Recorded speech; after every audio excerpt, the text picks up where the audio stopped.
Почитувани гледачи, добро вечер. Еве се менува времето, надвор веќе започнуваат пеколните летни горештини. Во студиото е малку посвежо, поладно, но не се менува само времето, се менуваат и соговорниците во емисијата во потрага по вистинскиот збор. Се менуваат на тој начин и темите, па денеска ние имаме ретка и пријатна можност да разговараме со нашата, би рекол, гостинка, Емилија Тодорова, писателка која што ни доаѓа од Сиднеј, Австралија. Реков гостинка, но всушност Емилија е родена, потекнува од Скопје и во 1989 година се одселува, заминува во Австралија и денес живее во Сиднеј. Само кратко сакам да прашам, бидејќи пред малку разговаравме на две актуелни се уште, се разбира, теми. Лидерството и инклузијата. Во вашата биографија пишува дека вие, вашиот работен, животен век, сте го поминале главно занимавајќи се со овие две теми. Па, ајде малку на гледачите да им објасниме, бидејќи има често и мали недоразбирања, што значи тоа да се биде добар лидер?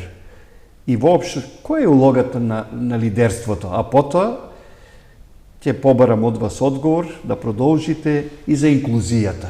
Затоа што овие две теми се многу актуелни и денес овде кај нас во Македонија. Добро вечер. Прво да ви се заблагодарам што ме поканивте да ви се придружам во потрагата по вистинскиот збор.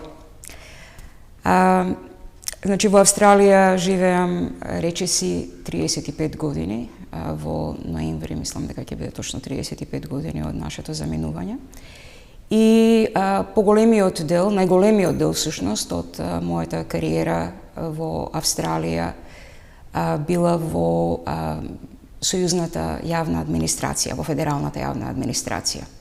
Австралија има 3 нивоа на администрација: локална, државна, на ниво на државите кои што ја чинат Федерацијата Австралија и сојузна федерална државна власт. Значи државна администрација, се извинувам. Да. Исто така има и влада на ниво на федерација и влада на ниво на сојузна единка, како на пример Нов Јужен Велс, Викторија и така натаму. Значи мојот работен век е поминат во јавната администрација на сојузно ниво. И таму сум извршувала сум била на повеќе раководни функции, сум почнала од најниското ниво во администрацијата и по некои сплет на околности сум напредувала многу брзо и сум стигнала за релативно кусо време до менаџерски и лидерски позиции во организацијата. И во рамките на тие позиции нормално дека сум имала разни обврски. Тие обврски се менувале со времето, затоа што од време на време се менува портфолиото, се менува опсегот на задолженија. Само да се вметнам, рековте сплет на околности.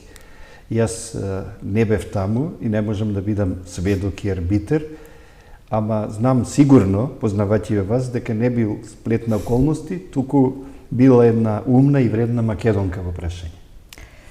Сега, благодарам. Сепак е и некој сплет на околности, бидејќи сум се нашла во тој момент во нададено место, каде што мојот сопруг всушност забележа оглас за работа во јавната администрација. Ние бевме тогаш околу 7 дена во Австралија, можеби не толку. Тој го забележа тој оглас и буквално со сила ме натера да одам и да се пријавам, а јас се опирав, бидејќи е сосем спротивно на мојот карактер да се впуштам во нешто за што не знам ништо. А во тоа време на вистина не знаев ништо. Да, за нешто што треба да учите. После 4-5 дена, мислам дека толку всушност беше, после 4-5 дена поминати во јавната администрација. Добро, тоа сигурно и бара добро познавање на англискиот јазик, претходна една подготовка, нешто што вие сте го... Англискиот јазик, да, го владеев, точно, го владеев. И добро, ајде малку за лидерството и инклузивата, да не им останеме должни на гледачите. Секако.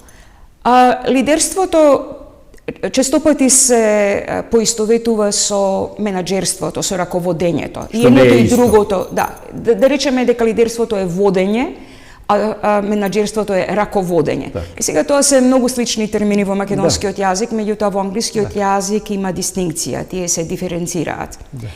Лидерството, поточно ќе почнам со менаџерството. Менаџерството првенствено е фокусирано на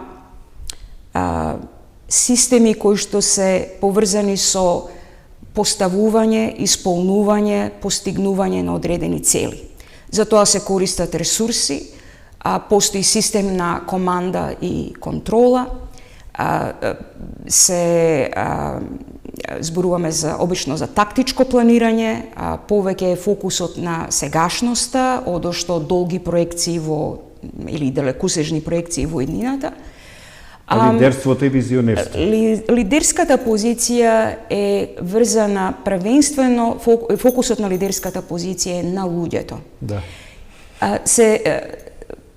Улогата на лидерот е да ги понесе тие луѓе.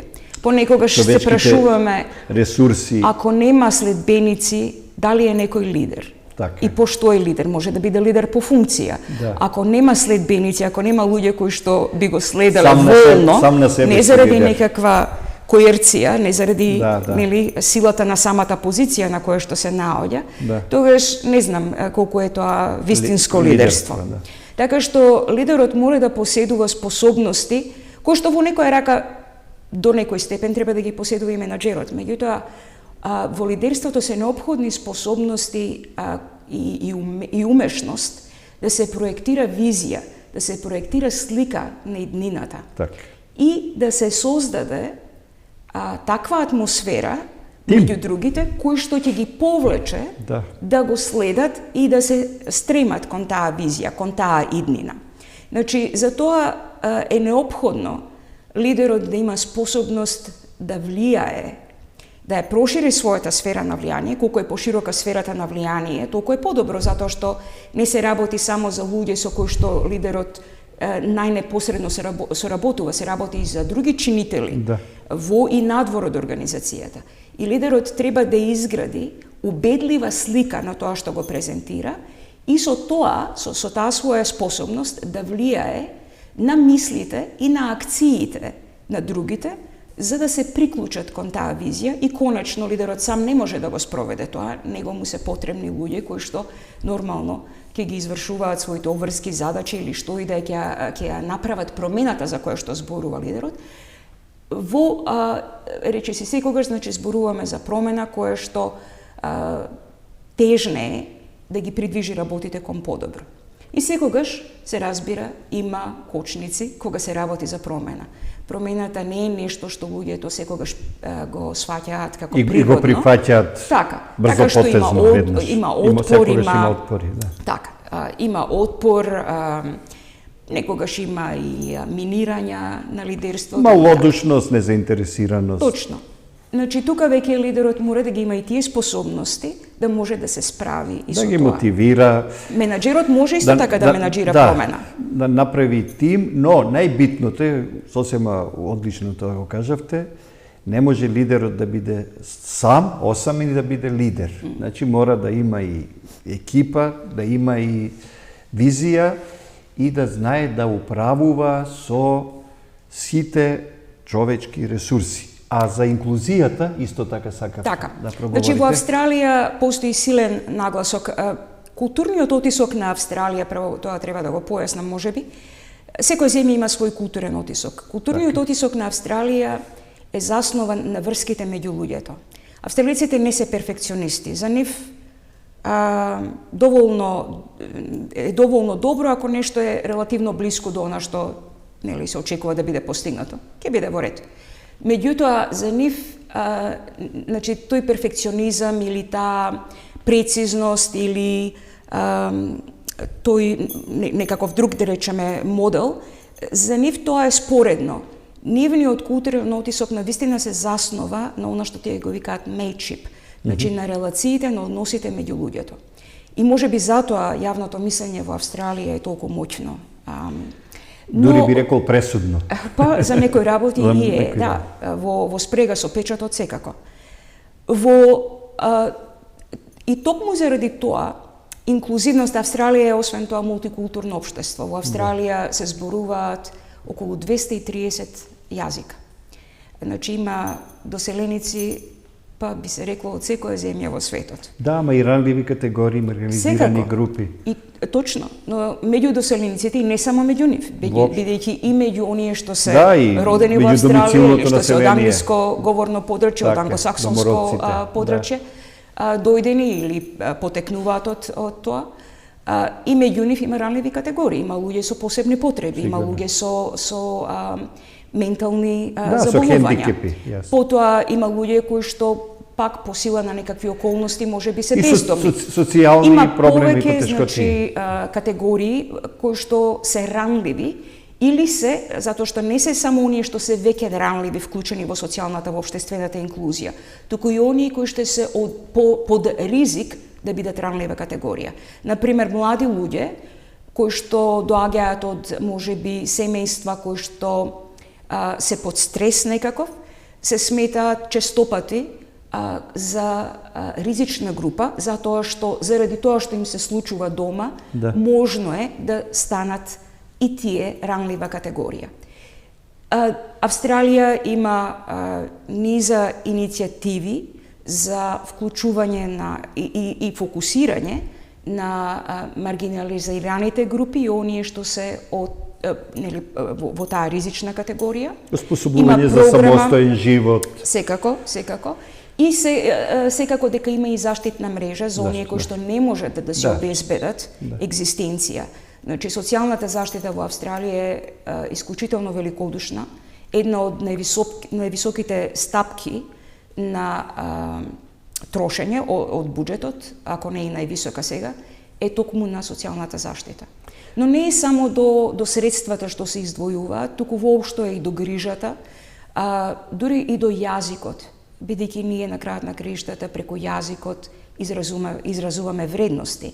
Така што зборови како хендикеп, недостаток и така натаму. И во Македонија се прави тоа, сега се зборува за луѓе со посебни потреби, но е важен тој јазик исто така.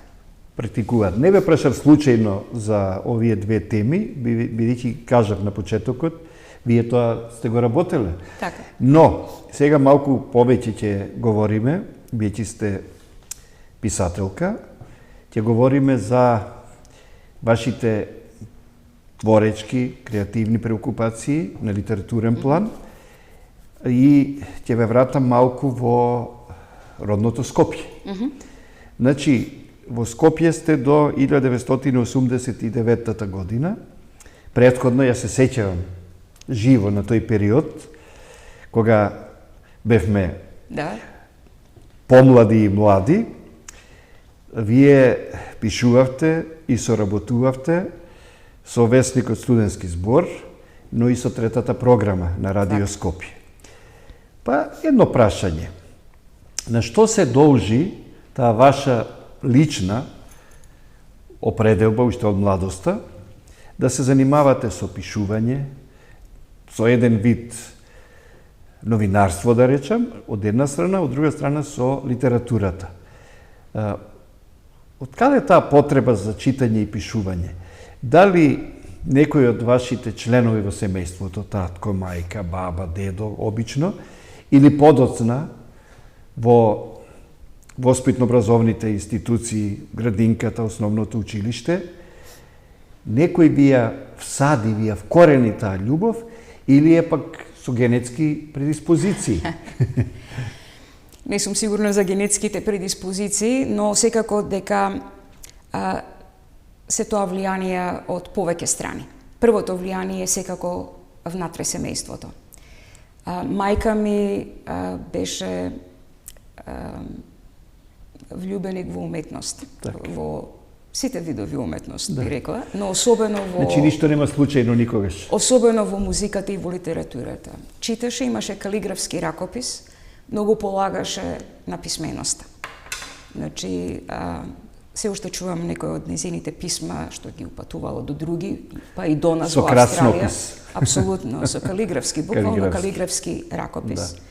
Да. Со убаво срочени реченици, со еден одмерен стил, со литературен стил, а сепак со доследност на себе си, бидејќи таа автентичност е навистина важна.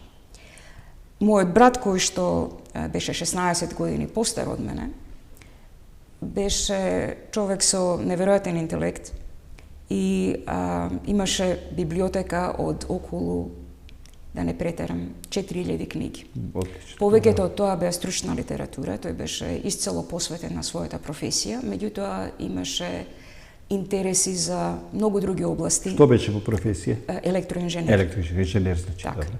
Но имаше интереси и за филозофија и за до некаде за литература, но првенствено за физика, за природните науки, математика, потоа кога излегоа компјутери, за информатика. Так.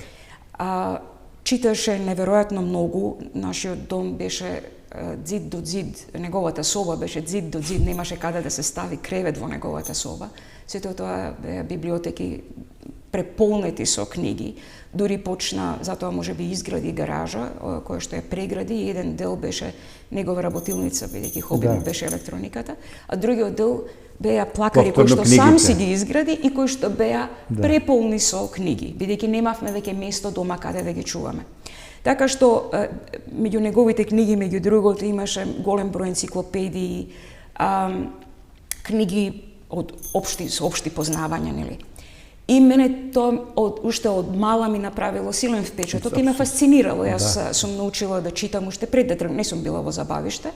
Меѓутоа јас знаев да читам, можеби не најтечно, но сум знаела да читам и ги знаев буквите пред да наполнам 6 години и пред да тргнам на училиште.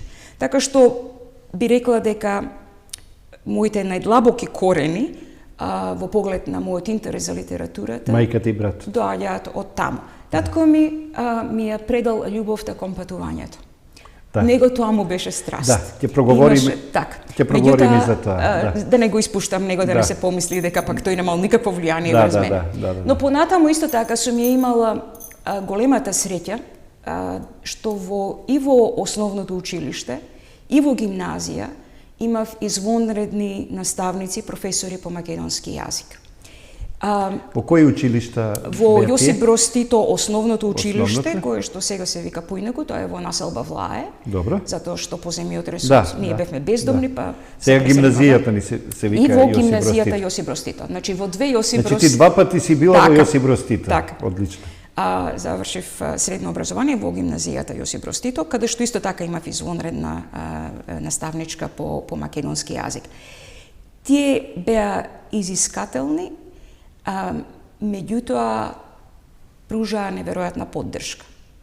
И ми се чини дека тоа веќе ја до некаде можеби ја зацементира и мојата определба за зборување на стандарден, на литературен македонски јазик, за убава дикција, колку сум го постигнала тоа е друга работа, меѓутоа секако дека сум се трудела да јазикот да ми биде нели според правописот, според правоговорот, да ги изговарам јасно, прецизно зборовите. И сето тоа конечно некако конвергира во пишување. Сум почнала да пишувам во осмолетка, во не знам, четврто одделение, можеби и порано. Сум пишувала како и сите деца песнички за деца, за пролет, лето, есен, зима, ластовички, ќосиња, не знам што. Веднаш да кажам дека зборувате изворено, иако живеете во Австралија, вие зборувате како да сте постојано тука во Македонија. И дикцијата, и точноста на зборовите, акцентот, се е како што треба. и навистина сте имале добри учители и во семејството и во училиштата. Јас сум слободен да забележам дека тука е голема и улогата на вашиот сопруг, Владо Јаневски, кој што е познат македонски писател и поет и прозаист. Мислам дека и тоа е мощне битно, што вие сте еден брачен пар, постојано заедно во и со литературата. И она што е многу интересно за вас двајцата, како сопружници, вие сте патувачи. Вие патувате и во вашата биографија пишува дека досега сте посетиле само, се шегувам малку, 70 земји. Најверојатно имате намера овој број набрзо да биде над 100 и затоа го нагласувам само 70. Навистина ова е еден своевиден рекорд. Јас со наводници или без наводници ве прогласувам и двајцата за номади, бидејќи често не знам на кој континент се наоѓате, брзо ги менувате дестинациите, патувате. И рековте пред малку дека тоа вие лично сте го наследили од вашиот татко. Да, тој имаше неверојатна желба за патување. Тој беше човек со неверојатна страст за живот. И патувањата беа интегрален дел од тоа, од таа страст, од таа пасија да се биде во сегашноста и да се види што е можно повеќе, бидејќи животот е кус. На одреден начин, во позитивна смисла, тој ве заразил со тоа што нели ви носел, предпоставувам и знам дека било така, подароци од странство, ви покажувал разгледници, фотографии од странство, и вие како деца сте мечтаеле кога и лично тоа ќе ви се случи и ќе тргнете по тој пат. И убаво е што еве и сега кога дојдовте во Македонија, вие не дојдовте директно во Македонија. Ајде чисто на гледачите да им кажеме како тоа изгледа кога и Миле и Владо ќе тргнат од Сиднеј за Скопје. Каде претходно тие треба да поминат? Каде бевте претходно? Така, прво, меѓу Сиднеј и Скопје, и тоа е релативно права линија, инаку патот е веројатно подолг, растојанието е некаде околу 15.600-700 километри. Само во летање поминуваат некаде околу 22 часа. Од Австралија е неопходно да се запре некаде и да се смени авион.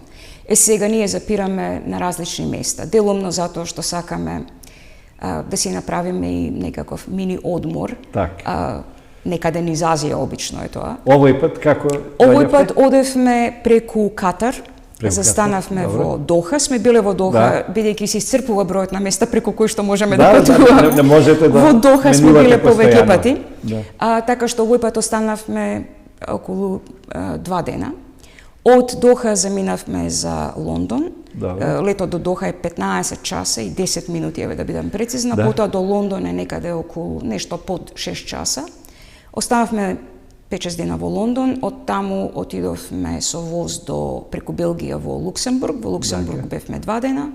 Од Луксембург со воз до Париз, таму 6-7 дена. Од Париз со авион, летовите од европските градови до Скопје не се така едноставни, затоа што мора некаде да се запри или аеродромот е не знам каде, ако сакате побрзо да стасате. Така што ние летавме за Скопје преку Варшава. Меѓутоа, и тоа беше најкусиот лет што можев да го најдам на тој датум. Но не останавме во Варшава. Минатата година поминавме 1 месец во Полска, па сметав дека нема потреба да заставуваме и треба побрзо да стасаме во Скопје, бидејќи тука имаме полно обврски, така што значи летавме од Париз за Скопје, а сега кога ќе заминеме од Скопје, сега заминуваме од Скопје за Берлин, ќе бидеме речи си 4 недели во Германија, ќе патуваме низ Германија. 4 недели? Да, 3 месеци ни е ова патување. Отлично. Турнеја. Потоа од Германија заминуваме за Латвија, па за Естонија, па за Литванија, потоа летаме до Стокхолм, каде што ќе бидеме 1 недела, 6 или 7 дена, од Стокхолм за Доха, Тама ќе останеме само еден ден на враќање и потоа се враќаме во Сиднеј, имаме лет на 31 јули. Па убаво, значи најмногу ќе задржите во Германија. И во Скопје. Околу 4 недели тука и во Германија нешто помалку од 4 недели, можеби за 2 дена покусо од 4 недели. Сега да им објаснам јас на гледачите. Вие овде кога дојдовте во Скопје, буквално секој ден сте активни, ангажирани. Бевте присутни и учесници на конференција, мислам дека беше. Средби, да. На средбите, што ги организира Агенцијата за иселеништво, средби со писатели што живеат и создаваат во странство. Потоа бевте учесници на меѓународниот фестивал Книжевен круг. Вашиот сопруг Владо во моментов е на ликовна колонија во Охрид. Да. Емилија овде во Скопје исто така е немирна, односно активна, учествува и присуствува на промоции, на изложби и тоа ќе продолжи и во наредниот период. Јас мислам дека вие сте навистина активни творци, кои што читате, посетувате изложби, ама и пишувате. А доказ за тоа, ќе ве вратам малку и во овој претходен период. Доказ за тоа е и вашата поетска книга Гравитација, за која што ја добивте и наградата Стојан Христов за најдобра книга од автор што живее и создава во странство. Таа награда ја доделува Агенцијата за иселеништво заедно со Срушките вечери на поезијата. Повторно ќе кажам, за најдобра книга од автор што живее и пишува во странство. Но тоа не е се. Вие кога бевте овде во Македонија, исто така добивте награда за расказ, значи не ова беше Гравитација поетска книга, но за расказ на конкурсот на редакцијата на Весникот Нова Македонија. Но и тоа не е се. Вие објавивте ваши творби во повеќе изданија во Македонија. Тоа е изборот на хаику поезија, хаику миг, потоа поетски планетариум, станува збор за светското поетско движење, поетскиот оманах Фрида, жените зборуваат,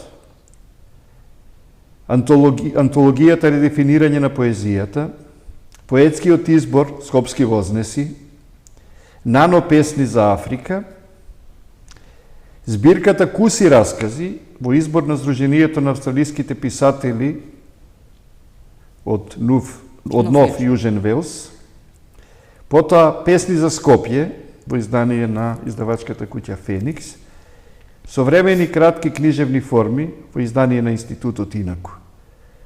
Сакам да кажам дека сте активни и дека некако вам лично посебно ви лежи поезијата, но и овие прозни, па би рекол повеќе кратки форми, short story, тие кратки раскази. И се разбира, ова сето не останува незабележано, бидејќи вие имате добиено награди и признанија, не само овде во Македонија, туку и во Австралија и во Соединетите Американски држави, за поезија и за други книжевни форми на англиски јазик. Па моето прашање е, таму сте во странство, но пишувате на македонски јазик и на англиски јазик, бидејќи сте дводомен автор. Значи сте македонски, ама и австралиски писател, односно писателка. Па сакам да прашам, полесно ли е да се пишува на мајчиниот јазик во странство или на јазикот на таа средина, во случајов на англиски јазик? Или паралелно тоа го правите, би рекол, симултано, без посебни прекини и размислувања? Како пишувате? Пишувате на македонски па преведувате или пишувате и на македонски и на англиски? И двете. Тоа сакав да прашам. И двете. Значи, за некои работи, некои дела што ги создавам на англиски јазик, па потоа ги препеувам, ако се песни, или ги преведувам на македонски. И обратно. Други создавам на македонски јазик, па потоа ги препеувам или преведувам на англиски јазик. Сега, што е потешко? Самото пишување не е тешко. Меѓутоа, во мојата поезија особено, и тоа се должи на мојот интерес за пасивната лексика на македонскиот јазик, за архаизмите. Така. И кога ги користам нив, тоа е исклучително тешко да се... Можете ли да ги преведите на англиски? Многу тешко. Многу тешко. Треба да се служам можеби со некаков староанглиски јазик, за кој што секако не сум експерт, а освен тоа повторно тоа нема да ги долови зборовите.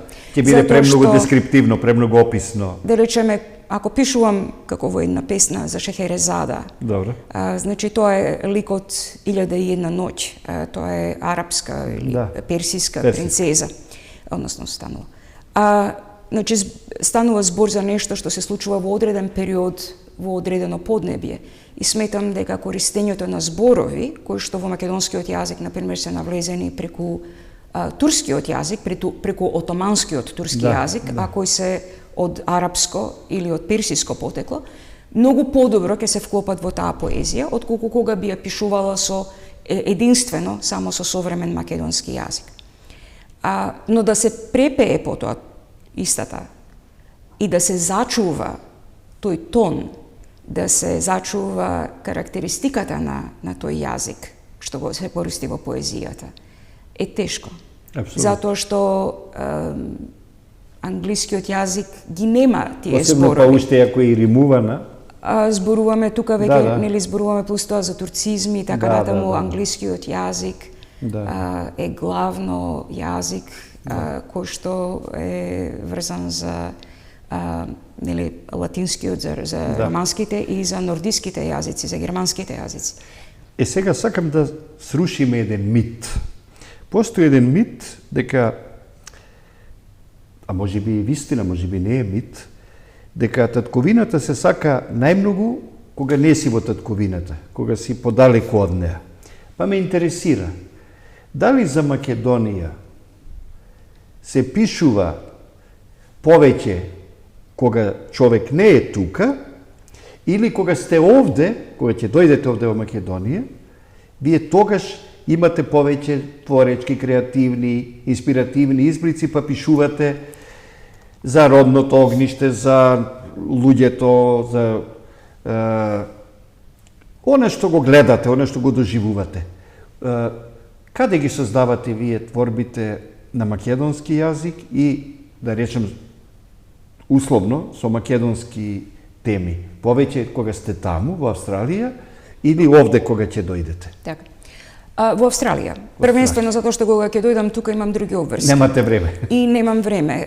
Но и не само тоа, туку мојот начин на пишување се разликува во голема мера од начинот на кој што Владо, например, мојот сопруг создава. Да, помалку пишувате за стварносно? Пишувам многу помалку. Многу помалку пишувам, многу поретко пишувам. Да.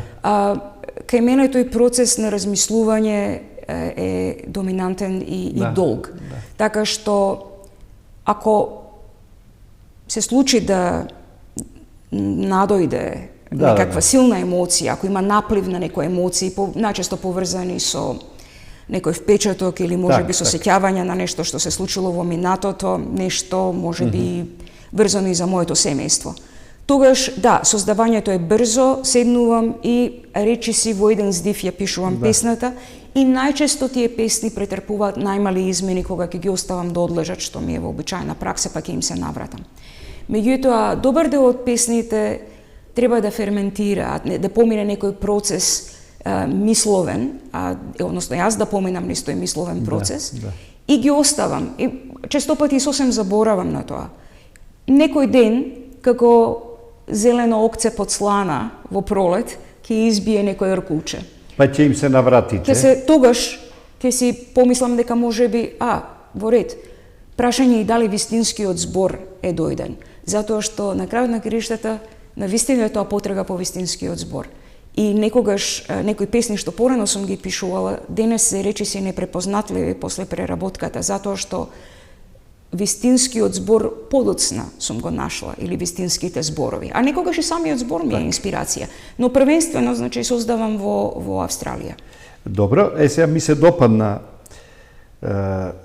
таа ваша компарација, што ја направивте, рековте зелено окце под слана, ама јас сега малку тоа ќе ја надградам, зелено окце под снежна покривка, бидејќи како дете се сеќавам, кога ќе се растопеше снегот, како што велат, кога ќе окопнеше. Кога ќе го снемаше, тогаш ќе излезеа, ќе се појавеа и јагликата, и кокичето, и качунката, и кукурекот. И некако така излегуваат и стиховите, и идеите, и метафорите. И навистина убаво што ме вративте за миг во детството, во младоста, во родниот крај. Но, вие сте и преведувач. И тоа го правите активно, преведувате од англиски, но преведувате и од српски и од бугарски јазик. Преведувам малку. Повторно затоа што сум навистина притисната за време. Затоа што со сите овие патувања треба некој да ги организира, а тој некој сум јас. Така што да организирате едно патување од 3 месеци не е така едноставно, особено во денешни услови. Апсолутно. Со конфликти, со секакви други проблеми. И тоа навистина одзема време. Вие сте сега како туроператер. Горе-долу, веќе со години. Всушност, кога одам во агенција, затоа што има некоја предност летовите, бидејќи летовите се комплексни. Јасно. И е многу поедноставно да ги резервирам тие летови преку агент. На време, И агентот честопати ми вели, ќе те примиме да работиш овде без проблем. Сега тој тоа го кажува, се разбира од љубезност, меѓутоа понекогаш се чувствувам така затоа што пак и во мојата природа е да сакам да знам се. Односно што е можно повеќе. И сакам да, значи се истражувам од најмали ситници, од тоа какви се состојбите, да речеме, на патот, до тоа дали се предвидуваат некакви штрајкови, дали има ова, дали има она, колку, да речеме, колку е поскапувањето во изминатата година, бидејќи ако претходниот пат сме биле таму и не требале толку и толку пари, сега може би е повеќе. Значи, читам по форуми. Значи, една комплексна анализа. Така, можам да напишам елаборат за секоја земја и за секое патување. И тоа навистина одзема време. Така што немам многу време за други работи. Добро, посебно преводот е навистина тежок, има потрпен. И понекогаш едноставно, бидејќи имам пак и некои други задолженија кои што искреснуваат од време на време, понекогаш ме викаат да помогнам околу, да речеме, избори или едно, друго, трето, тоа е, мислам, врзано за јавната администрација. Така што времето што е оставено за други интереси, јас мислев, кога ќе ја напуштам работата, ќе имам многу време за се друго, не е така. Навистина лета времето. Не, и има и уште еден факт, дека на творецот му е потешко да преведува отколку да напише своја творба. Бидејќи некојаш може, барајќи еден збор, една рима, да потроши многу драгоцено време, што ќе го искомпензира со собствено лично творештво. Сега, сакам само две работи уште да спомнам, дека за вашата работа, за вашата успешна кариера во Австралија, сте наградени со орден за општествени заслуги и со медал за напредување на мултикултурните односи. Ова е многу битно. Мултикултурата, мултиетничката заедница, мислам дека посебно ги љубите, а и тоа во кола, кога доаѓавме во студиото, го кажавте, дека ги сакате тие мултикултурни, мултиетнички средини. Како што на одреден начин е и Скопје, меѓутоа во поранешна Југославија пример е Нови Сад за тоа. А Австралија е буквално целата држава денес мултикултурна и мултиетничка. Ви се допаѓа тоа посебно? 25% од населението на Австралија приближно потекнуваат од земји од неанглиско говорно подрачје. Освен домородното население, во чие што космогонија тие не се мигранти, туку се таму на таа земја. Значи, секој друг е дојден од некаде во Австралија. Но, зошто ми се допаѓа тоа? Прво, затоа што сум расната во таква средина. Југославија и Македонија беа мултикултурни средини. Јас сум родена во биетничко, билингвално семејство, така што уште од мала сум била воспитувана во тој дух, да се почитува разновидноста, да се почитува различноста. И полесно пливате во тие води? И конечно, мислам дека да се живее во таква средина неверојатно збогатува. Абсолютно. Мислам дека го збогатува духот. Едните учат од другите. Постојано се компарираат. Да, има секако. Ама и се надградуваат, се проткајуваат. Така. И едноставно толку многу може да се научи во тие интеракции со други средини. Да, не само да се научат и да се зацврстат вредностите околу мултикултурализмот, почитување, признавање и така. Да, Емилија, мислам дека го делите и вие тоа мислење, дека различностите се богатство, како што во Македонија ние имаме дијалекти. Многу убаво што имаме дијалект, отколку да имавме само еден униформен, унифициран јазик, стандардизиран. Така и ние постојано учиме од другите вери, од другите нации, едноставно учиме од другите луѓе. И за традициите, и за облеките, и за навиките и слично. И навистина е тоа богатство. Не е тоа проблем, не е тоа хендикеп. Тоа е богатство. Но само ако човек тоа така го свати, ако така тоа го прифати. Бидејќи наближуваме кон крајот на емисијата, сакам да ве замолам. Ние имаме една практика, сите учесници во емисијата да ни остават една писмена, пишувана трага. Ќе направиме потоа изложба од овие отворени книги, од овие свитоци, па сега изберете една од овие бои. Значи имаме црвена, сина и добро, со сината.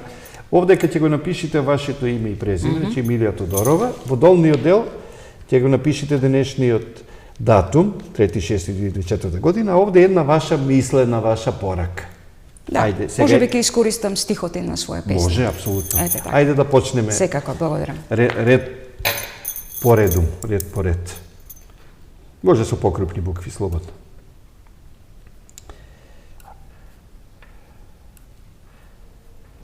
А вие додека пишувате, јас сакам да кажам нешто, а тоа е следното. Дека Емилија Тодорова е можне сериозен, тука датумот, 3.6, е можне сериозен автор, како што слушнавте и во самата емисија, во нејзиниот претходен исказ. Таа не пишува многу, но пишува многу селективно, многу одбрано и не случајно затоа пишува и хаику, таму каде што се пишува само во една строфа со 3 стиха, и пишува кратки книжевни прозни форми. И јас лично имам многу високо мислење за она што досега го има напишано и објавено. И не случајно е денеска гостин во оваа наша емисија. И верувам дека, како и нејзиниот сопруг Владо Јаневски, значи не пејач од Владо Јаневски, туку писател од Владо Јаневски, може тука и автограмче, вашиот подпис. Мислам дека Емилија и Владо создаваат многу значајни и вредни дела, кои што ја збогатуваат македонската книжевна ризница и токму за се досега што е постигнато, сакам и со рака, Емилија, да ви честитам. Еве, ти честитам тебе, ама индиректно преку тебе и на Владо, кој што верувам дека ќе најдеме некој термин, ако не годинава во некоја друга прилика и со него да направиме една ваква емисија, бидејќи вие навистина тоа го заслужувате. Драги сте ни гости секогаш во нашите културни, уметнички, книжевни кругови и ви благодарам што годинава бевте учесници и на книжевниот фестивал Книжевен круг, но и што утре повторно ќе бидете учесници на завршната манифестација на читањето за деца и млади. Ви благодарам уште една за се што правите за Македонија, за македонскиот јазик, за македонската култура, за македонската книжевност. и воопшто и за сите нас што живееме и што создаваме овде. Ви благодарам и вам и се надевам дека во текот на овој интервју најдовме можеби барем еден вистински збор, ако не повеќе. Па јас мислам дека во оваа потрага ние секојаш иако бараме еден збор, ама наоѓаме барем неколку вистински зборови, а можеби тој збор беше тоа зелено окце под сланата или под снегот. Так, може. Благодарам. Благодарам и вам.